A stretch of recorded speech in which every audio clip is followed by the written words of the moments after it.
You're listening to Parasearch Radio, news, views and reviews from the world of the paranormal from across the UK and beyond.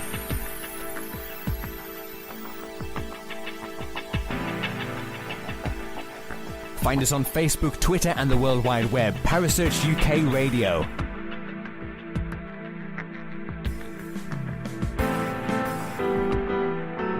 Parasearch Radio, broadcasting to the UK and beyond.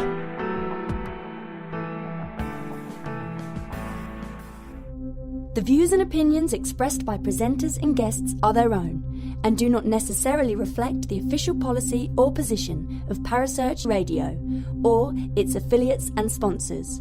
Listener discretion is advised.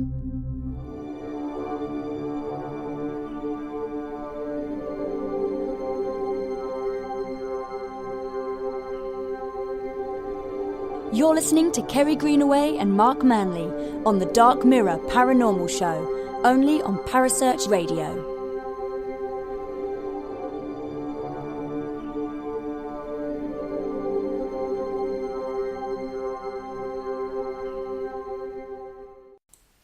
Good evening and welcome to the Dark Mirror Paranormal Show. My name is Kerry Greenaway and I'm joined in the studio tonight by, as usual, the lovely Mark Manley. Good evening, Mark.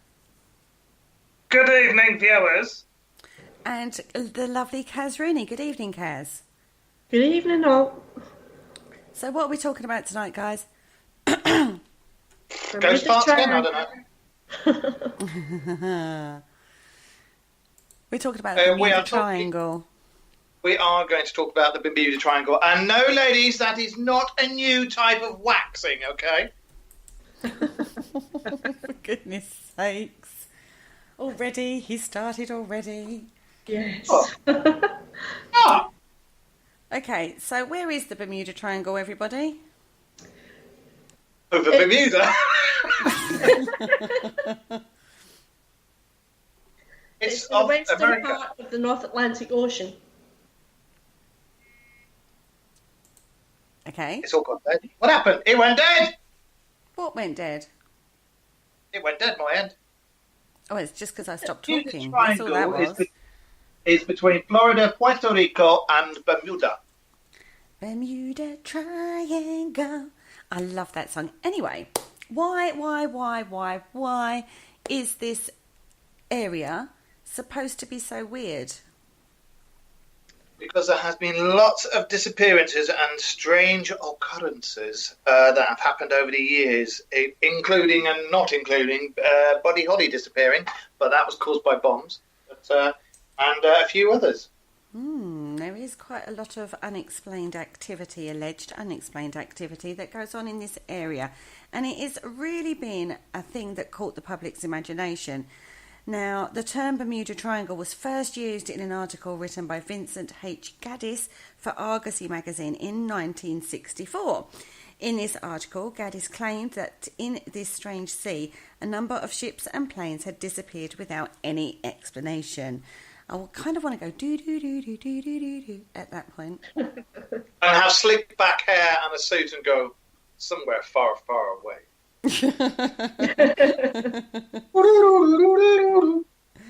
Gaddis wasn't the first one to come to this conclusion either, and as early as 1952, George X. Sands, in a report in Fate magazine, noted what seemed like an unusually large number of strange accidents. Get it right, love, God bless. Sorry, I know, I told you my eyes aren't in tonight.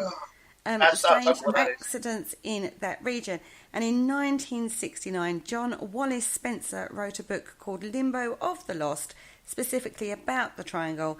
And then 2 years later, a featured documentary on the subject, The Devil's Triangle, was released. These, along with the bestseller The Bermuda Triangle, published in 1974, permanently made this area a legend. A legend. We're going to go with legend tonight. Oh, okay. Well, there's lots of different theories as to why the Bermuda Triangle is the Bermuda Triangle. Well, there's lots of theories, and we'll come to that at the end, I think. Let's have a look at some of the strange incidences that happened, though. Kaz, would you like to kick us off with Flight 19? Yeah, sure. Flight 19, basically, yeah? Yes. Was meant to be a routine training flight. So on about 2:10 p.m. on December 5th, 1945, 5 TBM Avenger torpedo bombers... There you go, spit the words out, love. No, spit, not snort. From Naval Air Station in Fort Lauderdale in Florida. And they were meant to be taking on a training exercise, a 3-hour training exercise called Navigation Problem Number 1. So there's a triangular flight plan. So they were to head east from Florida coast, conduct bombing runs at a place called Hens and Chicken Shoals. Then they were to turn north and proceed over Grand Bahama Islands before changing course a third time and flying southwest back to the base they originally came from. Each of the planes had 3 people in it, except one plane only 2. So the flight's leader was Lieutenant Charles C. Taylor, and he was an experienced pilot. He was a veteran in several combat missions in World War II's Pacific Theatre. So everything went well. They set off. Taylor, they've conducted their little bombings over Hens and Chicken Shoals around 2:30. I love that, the Scottish, the little bombings. About 2:30 in the afternoon. But then after the patrol turned north for the second leg of its journey, it started going a bit strange. Taylor became convinced that the Avenger's compass was malfunctioning and that his planes were going in the totally wrong direction. And then the troubles just got even worse after a front blew in, brought rain, gusts and winds, heavy clouds. They became hopelessly disorientated, and Taylor was heard on the radio saying, "I don't know where we are." One of the pilots said, "We must have got lost after the last turn." So Lieutenant Robert C. Fox, he was another Navy flight instructor who was flying near Florida, heard this, and he's immediately informed the air station of the situation, asked the Avengers if they need assistance. Taylor has said, "Both my compasses are out and I'm trying to find Fort Lauderdale, Florida." Taylor said, he was sounding anxious. He says, "I'm over land, but it's broken. I'm sure I'm in the Keys, but I don't know how far down." It didn't seem to make any sense because... Oh, I'm sorry, hang on, if I can just butt in there. No wonder his plane mucked up. If he's flying over his own keys, he had a dodgy ignition, keys fell out the window, down they go, poof, down goes his plane. Problem solved. Florida Keys. But it didn't make any sense because less than an hour earlier, he's made his scheduled pass over Hens and Chicken Shoals in the Bahamas, and now he somehow believes that his plane's drifted hundreds of miles off and ended up in the Florida Keys. So one theory is, he was only 27 years old, one theory is he's just transferred to Fort Lauderdale from Miami. So they speculated he may have confused some of the islands in the Bahamas for the Keys. But under normal circumstances, if pilots were lost in the Atlantic, they're supposed to point the plane towards the setting sun and fly west towards the mainland, and it would take them back to where they were meant to be. But Taylor became convinced that he was over the Gulf of Mexico, and he kept going. Some of the pilots have said to him, "Look, it's wrong, it's wrong, it's wrong." And one's actually have heard said over the radio, "Damn it, if we would just fly west, we would get home." So he's eventually turned round and headed west, but shortly after 6 p.m, he's cancelled that order and made everybody turn again and says, "We didn't go far enough east." He's still worried he's in the Gulf. We might as well just turn around and go east again. So his pilots have probably argued with him for a little bit, but he's in command, so they followed him, except for one plane apparently that's taken off and went in a different direction. But the transmissions started becoming weaker as they got more towards the sea. And when the fuel began to run low, Taylor was heard prepping his men for a potential crash landing at the ocean. All planes close up tight, he said. We'll have to ditch and less landfall. When the first plane drops below 10 gallons, we all go down together. A few minutes later, the Avengers' last radio communications were just replaced by buzz. There was nothing but buzz. They couldn't hear them at all. So the Navy have scrambled search planes to hunt for them about 7:30 p.m. There was a pair of PBM Mariner flying boats that took off from an air station north of Lauderdale, and 20 minutes later one of them disappeared off the radar as well. The remains of that Mariner and 13 crewmen were never recovered, but they were known for they're like the big balloons, so they were known as flying gas tanks, so they had a history of catching fire. So they thought that has just exploded shortly after it's taken off. And that was more or less confirmed because a boat said that it saw a big fireball and it saw a big oil slick in the sea. But the first flight the next day... First flight next day, the Navy dispatched more than 300 boats and aircraft to look for Flight 19 and the missing Mariner.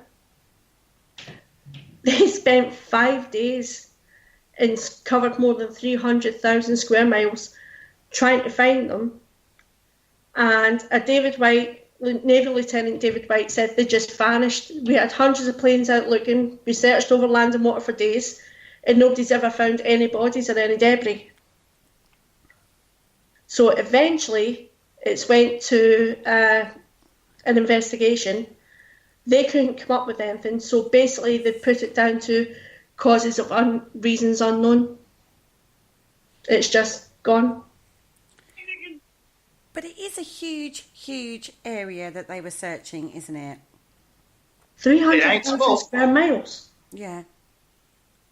It's huge. I mean, Yeah. It's like looking for a needle in a haystack, isn't it? It's like Flight Lieutenant David White. What he actually said was, "Damn it, Marjorie! They just vanished. Buggered if I know where they are." Oh my goodness, I'm getting a flashback to ghost planes. These were American pilots. They were American pilots, remember? Hmm? I want to hear your American accent, Mark. Oh my God! They just vanished. It's like totally unreal. Just, oh my God! TMI. Anyway, carry on. Okay. Now, this is one of the most famous cases, I think, regarding the Bermuda Triangle, isn't it? Which, the Cowley Deering? Or the plane? No, the Flight 19. Flight 19. What happened to Flight 18, 17? Well, they all seem to be all right, and they haven't hit the history books in regards to being lost at sea. Well, personally, my thing... I would have thought there would have been a little bit of evidence of the planes, but if he was not a very experienced pilot and they're flying at night, it's no wonder he got, frightened and lost. Yeah, but most of the pilots had at least 300 hours. Yeah, they were really experienced, weren't they? And the leader, he was a veteran from World War II, so you can't say they weren't experienced. That's the thing. Well, there's lots of different theories for it, so it may be one thing, maybe t'other. Don't know. Or it could be aliens, but I'm not sure about that. Wow. They did appear in Close Encounters of the Third Kind, if you remember rightly, at the end. The mashed potato. Yeah, mashed potato mountain. They came off the plane. Planes? The airship, spacecraft. UFO? That's the word I was searching for. Spaceship? That's it, that's the one. What were they that came out of the spaceship, Kerry? Huh? What were they that actually came out of the spaceship? What do you mean, what were they? They were the airmen Were they? from Flight 19. No. No. What we're piloting the spaceship? Greys. Which are They're unknown species. from... Outer space. That makes them...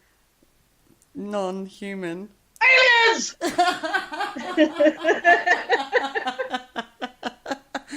Okie dokes, let's move on, being as he's desperately trying to get me to say the A word. Mark. Excuse me? You do it to me every week. So this is one of the most famous cases, Flight 19. It was the very first one I read about, I think, back in the day when I was sort of reading magazines about the paranormal and hauntings and unexplained events and stuff like that. And, you know, it is a bit weird. It is a bit weird, even though you look at the facts of, you know, you can understand how they sort of like did their training mission and then, thank you, Richard, I'll use that at some point. But they got confused. But they got confused because all of their compasses were going whirly-giggy, weren't they? They were going whirly-giggy, whirly-giggy, whirly-giggy, and they were using it as a personal fan inside the cockpit. Oh, my God. So, you know, when you look at it, I don't know. I mean, they probably did just crash into the ocean. They probably got confused in direction. But it is strange how they got confused in the first place, being as, like you said, they were incredibly experienced. But the captain, I did read somewhere that the captain was renowned for being quite, you know, gung-ho about things. He You mean, bloody hell, Marjorie, let's go and kick it! That sort of thing. It was a bit gung-ho, so it could be that he was a bit, you know, silly about things. But then he wasn't on his own. He had plenty of other people, didn't he, that was, you know, in the other planes and on his plane that probably was going, mate, you're doing it wrong, then. I will say the Florida Keys are very, very, very unmistakable. You know, when you see it, you know they're the Florida Keys. And yes, the Bahamas does have a lot of little small islands, but none of them, they're just not in the shape that the Florida Keys are. You'd know it's not the Keys. So I don't understand how he could mistake it. But also, you've also got to think that you know where the sun is in relation to it rises in the east and sets in the west. Yeah, that's right. Just checking. You had to think about that. I did, just to get it right, because I always get things Land like of the that Rising wrong. Sun, Japan. That's how I remember. Land of the Rising Sun. So you would think that even if their compasses and stuff had gone wrong, they would be able to get a general idea of where they are from the positioning of the sun. Yeah. And unless there was a total blockage. One thing I was thinking about, is it possible there was some kind of fuel leak or fumes or something in the plane that were making them disorientated though? Could have been. That's a good idea. That's a good thought. There might have been some fumes coming off. Fumes coming from somewhere that disorientated them? I think well, yeah, I was going to say, I used to live in London, and very often I used to walk into the lift that goes up to my floor, and the fumes that were left behind from some of those people there, my God, I was walking on air when I came out. But that would, the other thing I was thinking of was, if his compass in the main plane was going a bit weird, surely he would have communicated with the other planes to sort of say, look, I've got this issue, what's going on, can you guide? You know what I mean? You wouldn't give that, you would utilise your collective technology. Do you know what I mean? My stuff's gone weird. I need somebody else to guide this because it's gone a bit weird. So does that then suggest that they all had problems with their radar? They were following their CO, but yeah. To be honest, I would have questioned it. I mean, you know yourself, I'm ex-army. I'm still sort of currently in the army anyway, but I would have always questioned something like that. I wouldn't have just blindly followed them. But I suppose back then, different era, different rules. But no, I would have definitely questioned that and said, "Hey, are you sure, sir?" You know. But then that brings into question his leadership abilities, because if he's having difficulties with his tech, then that would be, as a good leader, you would acknowledge the issues you were having with your own technology, and exactly. use your, like I said, it weren't just his plane. No, there was everybody else. I would have spoken up. That brings into question then his ability. And none of the transcripts we could find on what was said between the planes from the head office or HQ on the ground. I mean, they heard all the other information. Like, I'm over land, but it's broken. I'm sure I'm in the Keys. You would think that between the planes, I don't know enough about planes to be able to answer these questions, guys. So I'm just throwing ideas out here. But you would think they'd be able to talk to each other between planes, and you'd think that would be heard back at the. They would have been able to. I would have thought so. But you've got to remember it's 1945 as well. Yeah, but where they were, it wasn't. It was just a training run. It wasn't. And it does have to be said, there was 18 other runs that day, and every one of them runs went smoothly. Yeah. Yeah. Yeah. They would have been able to hear each other, and HQ should have been able to hear it as well, unless they switched channels. But I can't see them doing that. No, particularly knowing that they're having issues and that they're sort of like a bit off scale, off grid.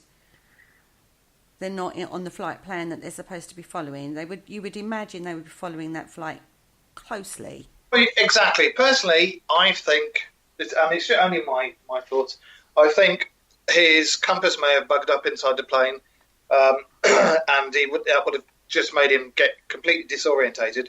And rather than him turning around saying, "I say, chaps, I appear to have bugged up. I have no idea what's going on, where I am, or if I'm a lady or not. Can you please tell me the way home?" And if he'd just done that and opened it, just turned around and admitted to his guys that, I don't know what's going on there, mate. Can you guys see the horizon? Can you see what's over there? Can you show me where north is? And I'll follow you out. There's no shame in that. But I think, as I said, back then, it may have been, it may have been a big hoo-ha to admit you're in the wrong. Quite possibly. Quite possibly. I don't know. I mean, that just shows that he maybe was a little incompetent at his job as leading. He was on 27 as well, wasn't he? He was quite young, but then that was quite common back then. Yeah. Really. But the other pilots did argue with him, so... Yeah, they did say they did sort of like argue with him at some point. So, bearing in mind, one of his pilots did turn around and realise he seemed to be making a mistake and said, "Damn it, if we would just fly west, we would get home." So he was coming up against that in the planes. Yeah. But he didn't know it. Anyway, we'll never know the truth of that one, I don't feel. I think we're all pretty sure what kind of happened, but proving it, you can't, can you? They went for a bath. Unfortunately, yes. Right, Marky Moo, do you want to tell us about the Carol A. Deering? I can do. The Carol A. Deering was a boat, believe it or not. It was built in Maine in 1919 by the Gigi, get out, Horty, Deering Company, which always used a long bouquet of... rewind this, Horty, always used a bouquet of long-stemmed red roses to christen their ships. Never, ever champagne. No idea why. After Probably replacing... because they were too tight. I've had many a night like that. After replacing the original ailing captain, Captain Merritt, the Carol A. Deering set sail under the command of... I was gonna say a captain from Star Trek then, but I won't bother. Under the command of Captain Willis T. Wormwell from Port of Maine, and on to Rio de Janeiro on December the 8th, 1920. Returning from Rio, the Carol A. Deering was spotted by the Cape Lookout lightship. Have you ever seen a lightship? They are fascinating. They're like tugboats with lighthouses in the middle of them. There's one of those actually near me in Hull. And anyway, this lightship was sailing at 5 miles an hour, and according to the lookout, a man on board, other than the captain, hailed the lightship and reported that the vessel had lost both anchors while riding out the gale south of Cape Fear. I mean, to be honest, if you're going to lose both anchors whilst you're out riding, that was a good night. And asked to be reported to its owners. The crewman didn't speak, act, or look like an officer. He was tall, thin, and had reddish hair. And the lookout thought this was unusual, but nevertheless, the vessel was reported in. Now, 5 days later, on January the 25th, the following report was made by Captain Henry Johnson. I said Johnson, of the SS Lake Elon. In connection with the stranding of the American schooner Caroline Deering on North Carolina coast, January 31st, 1921, I can report that whilst bound from Sagua La Grande, Cuba, toward Baltimore on January the 30th, 1921, at about 3:30 p.m., we sighted a 5-masted schooner about 2 points on our starboard bow. The wind was southwest, moderate. She'd had beans, so we just ignored it. And she had all sails set and steering about north-northwest, making about 7 miles. We passed her at about 5:45 p.m., about 1/2 mile off our port side. I do like port. Can I just ask a question? Yeah? The SS Lake Elron, where this report came from, wasn't that German? No, they got an English captain in there. Shush, it's spoiling in the wheelsons. Oh, okay. Thank Carry you. on. Sorry, just thought I'd query it. But carry on. Shh. Right. We were about 25 miles southwest true from the Diamond Shoals. Now that's making you talk! Light vessel. The description... I'll do German, fine. From the description of the Caroline Deering, we think that the schooner was her, but we could not read her name. There was nothing irregular to be seen on board this vessel, but she was steering a particular course. She appeared to be steering to Cape Hatteras. I'll say that again. Cape Hatteras. We sighted the Diamond Shoals light vessel about 7 p.m., yeah? And passed it at about 8:30 to 8:33 p.m., something like that, but meanwhile, Manfred was doing something to my Legion. The lookout on the schooner should have sighted Cape Hatteras light. Also, the lightship at Diamond Shoal a little later than we did, but in plenty of time to avoid going on shore as the weather was clear and cloudy with good visibility. Yeah? There was a couple of more ships in the vicinity steering a course parallel with us that should have convinced the captain of the schooner that he was steering a wrong course. On January the 31st, Surfman, Cowabunga, C.P. Brady of the Cape Coast Guard Station spotted the Caroline Deering stranded on a sandbar along the Diamond Shoals. Well, to be honest, if that ship is stranded on a sandbar, that was a heck of a night, and they must charge a lot of money in that bar. And battered by the breaking waves. He and his crew paddled to the wreck as quickly as possible, but once they arrived at the ship, it was deserted. All of the lifeboats were gone, and the ladder was thrown over the side as an indication that the crew had tried to leave. But they were never seen again. On February the 5th, after days of treacherous waters, local life-saving crews were able to board the ship, and what they found was peculiar. There was no sign of personal belongings of the officers or the crew, and the ship's key navigational equipment and some papers were missing. The ship's anchors were missing, and red lights, had been run up the mast. Yet food in the galley appeared to be laid out in preparation for a meal. 3 different sets of boots were found in the captain's cabin. A spare bed appeared to have been slept in. The handwriting on the ship's map appeared to have been changed on January the 23rd, and the steering gear was disabled. The charts scattered about the master's quarters. And the only living soul that remained on the Caroline Deering was the ship's 6-toed cat. Oh, bless! While theories abound as to the fate of the crew, the main 3 being that there was a mutiny, and the crew were victims, or all the crew were victims of piracy, or that the ship was simply abandoned. Historians and government agencies alike still struggle to figure out what happened to the crew of the mysterious ghost ship, the Carol A. Deering. It was aliens! Wow, this one's a weird one. Now, before we look into this a little deeper between the 3 of us, we're just going to take a quick break. Hello, Harry Price here. Good evening. If there's nothing myself and everybody else enjoy here on the other side more is the sit back and relax and listen to Parasearch Radio with its paranormal news, views and reviews from across the UK and beyond.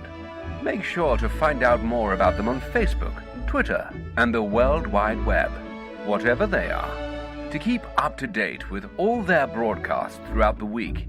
And I hope you enjoy them as much as we do over here. Hello? Is anybody there? Oh, welcome back. You are listening to the Dark Mirror Show, and tonight it is myself, Mark and Caz in the studio, and we're having a look at the Bermuda Triangle. Now, before the break, we were talking about the Carol A. Deering. I nearly forgot. And I know, that's really bad, isn't it? Yeah, Mark did a great rendition of Story Time. You're very, very much welcome, yeah. Including the bad accents, which changed halfway through. It gives character to it, damn it.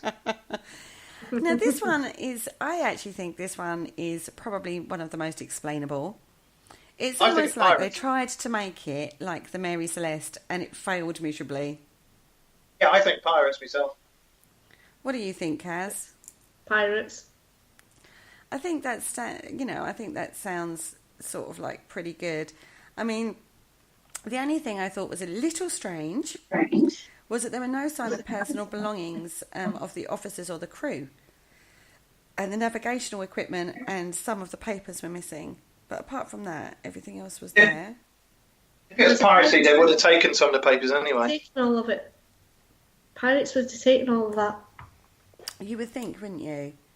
Yeah. Oh, and the anchors. Sorry, the anchors were missing too. That is a bit odd. But, I mean, they can just be cut and dropped into sea to cause the boat to flounder anyway.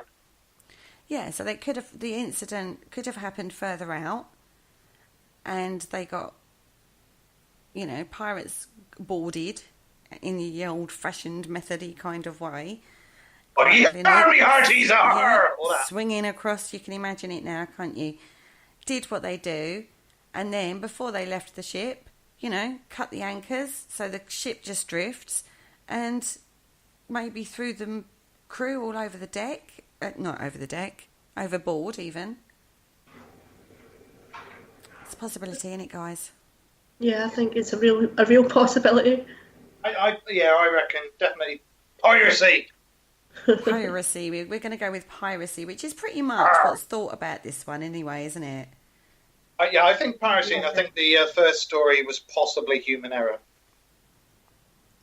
What, with the Flight 19? Yeah. Yeah, I think that's a human error thing in one way or another. And this one, I think, is probably an external influence, but human. Who needs Poirot? We're knocking him out. We are knocking him out tonight, aren't we, guys? Hoorah! Goodness. Right, now I'm going to talk to you guys about a case called the Ellen Austin. Now, this isn't a ship that's gone missing, but this is something that happened in regards to the Ellen Austin, which is quite a little bizarre. Now, the Ellen Austin was an American schooner. She is a large, multi-masted ship weighing over 1,800 tonnes and was 210 feet long. Now, as I say, she was, this isn't so much as her that goes missing. This is something that she was involved in. Now, she used to ply her trade between London and New York over the Bermuda Triangle zone in the Atlantic Ocean. And in 1881, during one of her London to New York trips, she met another ship on the way, which was moving at good speed. But there was nobody on the other ship. Ooh, bass drop. Or mic drop, should I say. Now, in order bass drop? Bass drop. I keep God, saying bass drop. Do you know what? Mic drop. You went to too many raves when you were younger. I clearly did. You did. Anyway. Get rid of the fluorescent glow-in-the-dark stuff and the whistles and the dogs. Glow bands at dawn. Now, in order to salvage this unnamed ship, the captain of the Ellen Austin sent some of his crew to board this ship. And when the crew boarded the ship, they did in fact confirm that there was nobody on board at all. So the captain ordered the crew to guide the ship so that they could sail together towards New York. Now, after 2 days, the two ships got separated by a huge sea storm. And when the storm subsided, the unnamed ship was gone and never seen again. And another, ooh! I know. Now, the crew and the unknown ship could never be traced. However, in 1944, a retired British naval officer, Commander Gould, wrote about this incident. And in his article, he mentioned that the ship was actually found again by the Ellen Austin, But again, like last time, there was no one on board, and the ship was sailing erratically, which it kind of would if there was no crew. Yeah, I'd be a bit erratic with no crew. Mind you, that's precisely what my brain's like, but go on. But the crew was also gone, so that's 2 crews. Or 3. The original, the one he put on board the first time, and the one he did it, the second time. Because he put some more crew on it, which I have to say, I think if I was one of those, I'd be going, hang on a minute, they've already lost 2 crews on that ship. It would be like Captain Pugwash saying, "Ha, me hearties, you go! That's it, we bring in the boat." No, Captain, you sod off and do it yourself, mate. I'm not. Very much so. You kind of can imagine that kind of conversation, can't you? Let's draw lots. You can see him turning around to all his mates like, "I'm terribly sorry, lads, but we've got to have somebody go on board and steer that ship in. Any volunteer? Where have you gone?" Just one shoe spinning on the deck. Anyway, in a few days' time, so they did the same thing, follow alongside, blah, blah, blah. But after a few days, the ship disappeared again and was never traced again. Now, the first part of the story is actually confirmed, but the second part is not. So is that just an embellishment of the tale to make it sound more weird and wonderful than it is? Bearing in mind, the Ellen Austin started its journey on December the 5th, 1880 from London, but didn't reach New York until February the 11th, 1881. Now, that was an unusually long journey, so did they spend a lot more time searching for this unnamed ship after it got lost the first time? Who knows? Maybe. I thought they were allowed a limited amount of time to look for something like that. I don't know enough about naval law and stuff, to be fair. But one thing, actually, going back to the Caroline Deering, Richard has said it was common practice when your ship got into difficulties to abandon the ship, follow the ship in the lifeboats, and then if the situation improved, to reboard. Okay, makes sense. That makes sense, doesn't it? And if a storm blew up whilst they were in that situation, maybe the lifeboat went sort of like wrong, but the ship itself sort of carried on. I don't know. Anyway, that's going back to the Caroline Deering, and we're talking about the Ellen Austin. Now, this is strange that, for a start, it is quite strange that the unnamed ship didn't have a crew and was just sailing around anyway, but that could be quite explanatory in regards to possibly there was a storm that ripped it from its berthings and it just was drifting. That does happen. Could be. So it may not be that weird that it just didn't have a crew. It could just be something that's got, like sort of drifting on its own because of that. But what is strange, I do think the strange part about it is this ship, once it was boarded with a crew, bearing in mind, people on ships kind of know what they're doing, don't they? You have to go through quite a rigorous training. You'd have thought so. Even today, when you join the Navy, you go onto a sailed vessel, and I think you have to spend a couple of weeks on there as well. Yeah, that's in your basic training. Yeah, you do. Yeah. Well, we talked about that when we did. We didn't talk about that last week, did we? I researched that last week. No, we didn't talk about it a lot last week. No. We got invaded by the Mr. J, and that was kind of it. It was really, but we did find that out, that lots of navies still have sailed ships that they train their crew, like they train naval people on, even to this day, because they say, excuse me, they say it's an integral part of training. Well, it has to be. You got to know your pulleys from your spiggins and your ropes and your port and starboard and aft and forward. Yeah, it's true. You got to know where the head is. The first part of, the first part of the story, I think, is quite explainable. I do think the weird thing about it is when the crew went on board and the storm came up and they were nowhere to be seen and never to be seen again. I don't know about the second part because we can't verify it. But and as I said before, I can understand how that happened. I can see how that ship was sailing without a crew initially. Quite logically. Yeah, see that. Bad weather. It's either that or perhaps when everybody's sitting at the captain's table that night, basically somebody had a really bad case of baked beans and that was it. The whole crew abandoned ship. That might have been what caused the storm. It could have been. I mean, I've been around your house when you've had a bad case of that. Wait.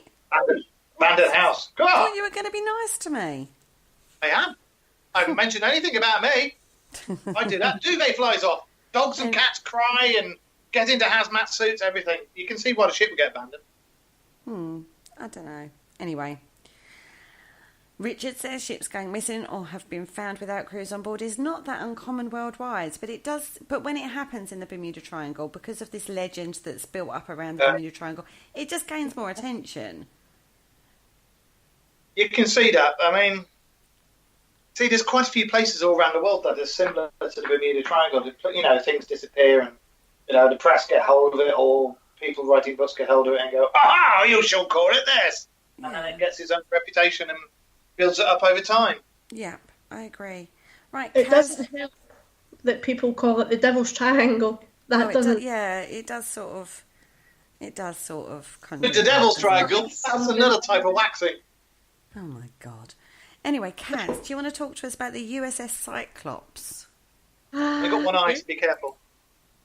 The only ship I know goes around in one circle and bumps into things. USS Cyclops is a United States collier ship that was commissioned during World War One.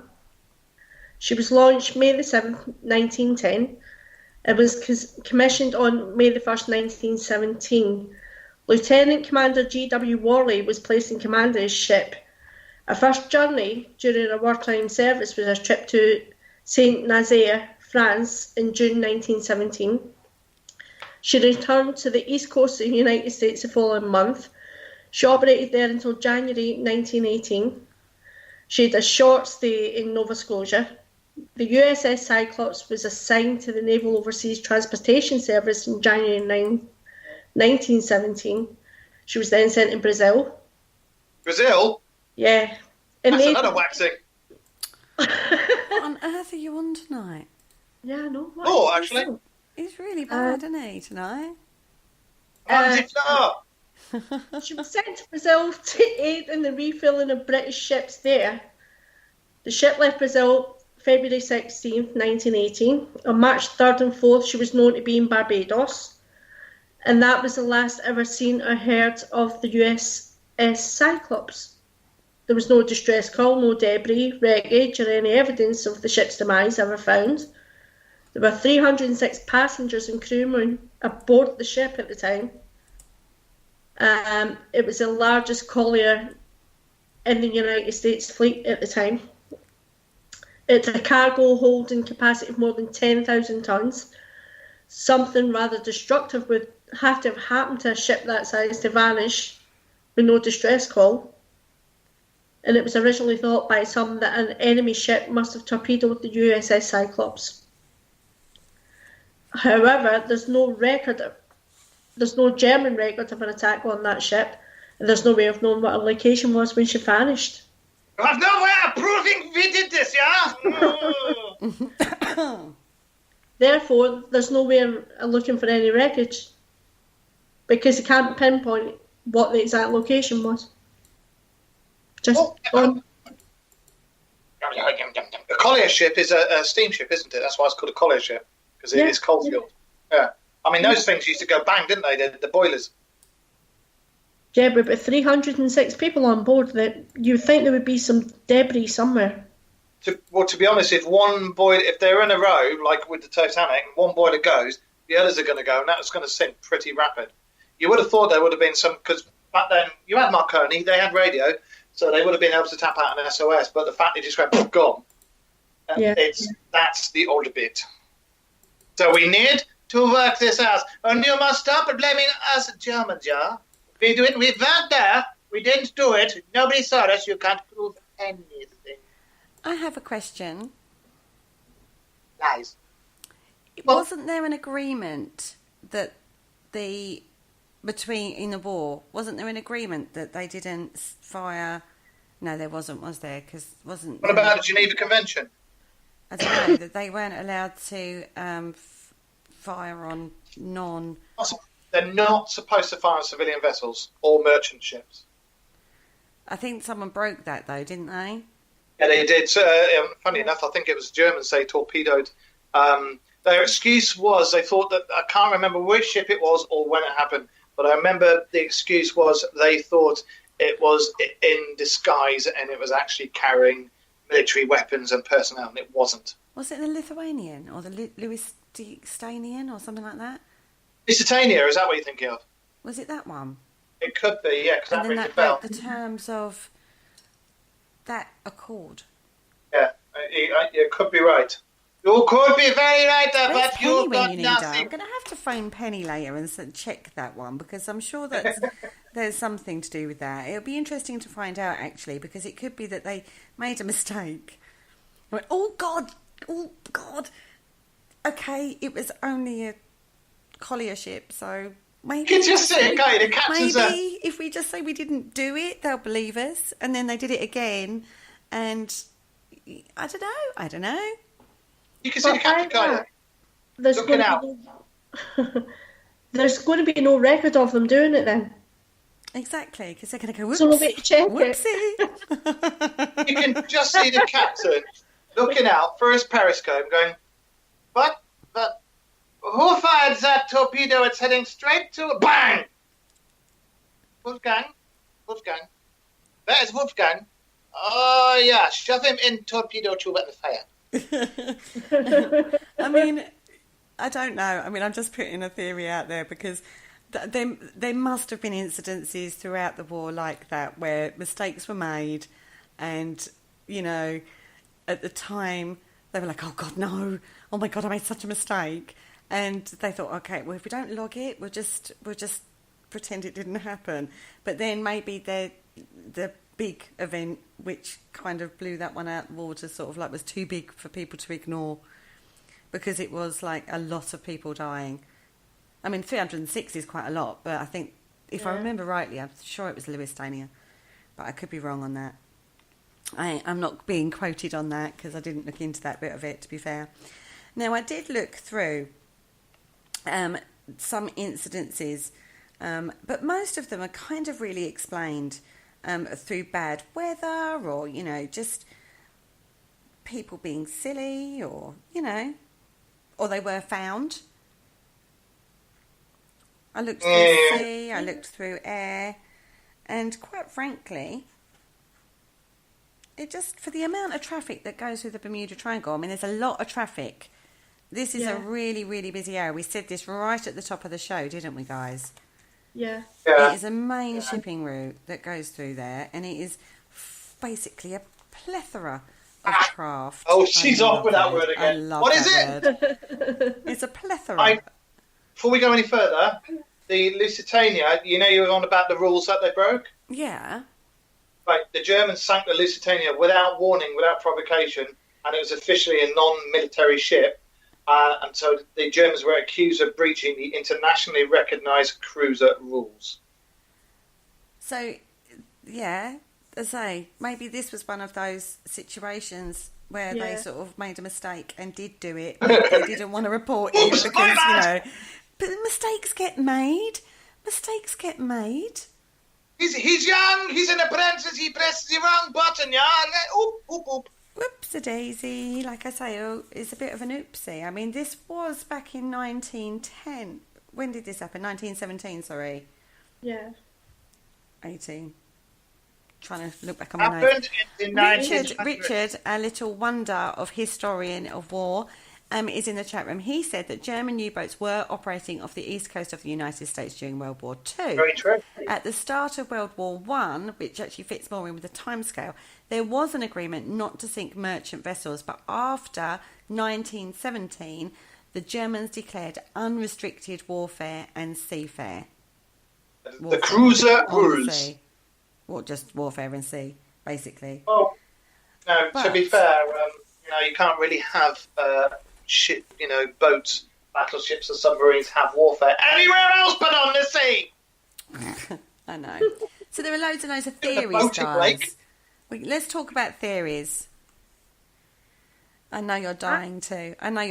Mark. Okay, you go into why you think it's extraterrestrial in origin. Actually, I don't. Oh, blimey. I don't. You just want me to say the word aliens. So, I want you to say the word aliens, but you're refusing to say it because you're being a pain. I do not think in any of these cases, although I believe in UFOs and I do believe that we are not the only planets out there with intelligent life on that, yeah, I think they're aliens. But I think that a lot of the stuff that happens in this world, that people and conspiracy theorists turn around and go, aliens! It's like, no, mate, it's not. It's natural occurrences. Like when we go on paranormal investigations and you get people doing an event, screaming and running around the place, and then when you look at it, you go, no, it was a cat, Mm. Yeah. None of these things, I think, are man-made or pirates or human error. Yeah, and it is renowned for storms blowing up out of nowhere, this particular area as well. And being as it was a coal-fired ship, those boilers, when they go, that's it. Any a ship of those ones, when the boilers are gone, it's literally been 30 seconds from the boiler going to it sinking. Mm-hmm. So, Yeah, I mean, aeroplanes and ships moving through the area do occasionally report compass malfunctions, instrument panel problems, and slight pilot disorientation. But, as I said before, military-trained pilots and captains are trained to handle these types of unpredictable situations. More than sort of a civilian, I would imagine. Oh, yeah. Yeah. A compass will naturally and normally shift at times to fix on a magnetic bearing, but this does not account for sporadic needle spinning and on-board electronic components losing power. Now, physical anomalies such as concentrated magnetic fields or electromagnetic influxes have not been identified in the Triangle area by scientific means. Well, there's lots and lots and lots and lots and lots of different theories about it. The one you're talking about that would affect all the compasses and stuff, it's called an electromagnetic aberration. Mm. But that's been looked into and it's not been identified in the Triangle area. Same with the methane. And to be absolutely honest, I think most people have problems with methane in their Triangle area. But And now, other possible causes we found out were unpredictable weather phenomenon such as pop-up storms, developing hurricanes, bursting methane hydrate fields. That's actually underneath the seabed. Which does happen. That has been known to happen, but that would not necessarily cause planes, I would think, to go down. I don't know, I'm not an expert in that field. Rogue waves, microbursts, I don't know what one of those is, and irregular wind patterns from the Gulf Stream, which is actually, we've said that whole area is quite renowned for pop-up storms and weird weather conditions. Yeah. You've got all sorts of different riptides and everything going underneath as well. It's between those. I can't remember the names of them. I know there's Cuba. Anyway, there's also you've got positive gravitational mass on. That's another. Now, I did find another new theory, but I have not been able to verify this in any way, shape, or form. So this could be completely fake. I have no idea. Oh no. It could be a fake one. Oh. I'm putting it out there because I did find it. I was unable to verify it. But I'm going to put the theory out there because I do love a theory. A new theory has been proposed by meteorologists that claim that the reason for the mysteries pervading the Bermuda Triangle area, I love this, are unusual hexagonal clouds creating 170 miles per hour wind bombs, air bombs, full of wind. And by studying imagery from a NASA satellite, the scientists concluded that some of these clouds reach 20 to 55 miles across. I even found a little photograph of it. Waves inside these wind monsters can reach as high as 45 feet. Doesn't that come under rogue wave? Yeah. And what's more, the clouds have straight edges. So anything caught inside one of these air bombs could very well knocked out of the air, flipped over or sunk. However, more observation was needed to confirm this theory. I love that. And as I say, I only ever found that on one website, so I can't even guarantee that that's not just pure fake. Would you like to hear the top 3 theories? Go on then. Tell me the top 3 theories, Mark. I count backwards. Yeah, let's do a countdown. Number 3, aliens. Number 2, a rip in the space-time continuum. Ooh. And number 1, all-pervading reason as to why the Bermuda Triangle is, you just don't go there because there be dragons, is the submerged island of Atlantis. Wow. See, we've solved it again. Yeah. We've done well on it. We do well on the Friday show by debunking theories and stuff, don't we? It was the aliens in Atlantis. Now, On the grassy knoll with the candlestick. With a candlestick. Do you remember I did a show a little while back with a guy called the Reverend John Polk? Yeah. Now, he had a theory that around the globe, he's an alien theorist, around the globe that there were like portals that aliens used, and he said that one of those was under the Bermuda Triangle. Actually, there's been... NASA has admitted that there are actually weird portals that open up in our stratosphere, and it's due to the sun's radiation mixing with the radiation that's in our stratosphere, and it opens up weird electromagnetic portals all over the place. And NASA has recently admitted that they have proof, and it does happen. And they think things come out, things go, but they're not sure. So, our conclusions. Oh, yes, that's right. They were giving access to the... No, that was a different thing. The blue alien thing. Now, listen, Richard again... He did swear a lot, didn't he? No. The blue alien? He swore like a trooper. That's why he's called the blue alien. Well, Richard again has said about the Louisiana... the German embassy in New York did advertise it in the local press for civilians not to take passage on the Louisiana. So obviously they were planning to bomb that or torpedo that ship anyway. And obviously people were that desperate that they decided to get on the boat anyway. So yeah. If the Germans are saying do not get on board the Lusitania, then I think they know more about it than they're letting on, don't you, Manfred? Lies. Okay. I don't know. So anyway, guys, we've had a look at the Bermuda Triangle. It is, whatever way you want to look at it, it's incredibly fascinating. As I said, I found a rundown on airs and ships that have gone missing, but a lot of them were like storm-related, in all honesty. Well, yeah, I mean, there's been some of them, as I said about the Buddy Holly one, when planes have gone over and dropped their bombs that have been higher and, above Buddy Holly. I think, if I remember rightly, it was when the bombs hit the ground, it caused the explosion and the waves to come up. Buddy Holly's plane was flying low, and that's what destroyed it. Mm-hmm. That was over there, wasn't it? Yeah. There's a lot of human error involved and a lot of general all-round cock-ups, or piracy, whatever. But and I think if you actually looked at the ratio of traffic, sea and air traffic over a specific area and incidences, you probably would find that it's not overly as much as people think. Do you know what I mean? It's probably around the average for the amount of traffic in that area. Yeah, exactly. In correlation to another area, it's probably the same. It's just, it's got this legend that's built up around it, and it's one of those, again, that fires the imagination. I mean, the trouble is there's lots and lots and lots and lots of ships that have basically ended up as ghost ships,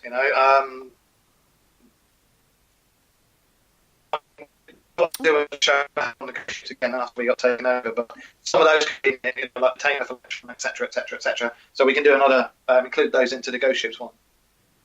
Well, we can't because we've done ghost ships.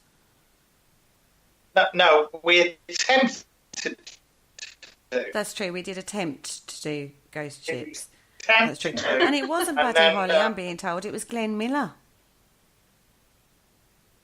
Oh, yeah, it was the Glenn Miller one, yeah. It was Glenn Miller because Buddy Holly was on the plane with La Bamba guy and the Big Bopper and that lot, wasn't it? No idea. I didn't look at that bit particularly, so... Flawed. Anyway, we've come to the end of the show, guys. Thank you very much for joining tonight. You're very much welcome, yeah.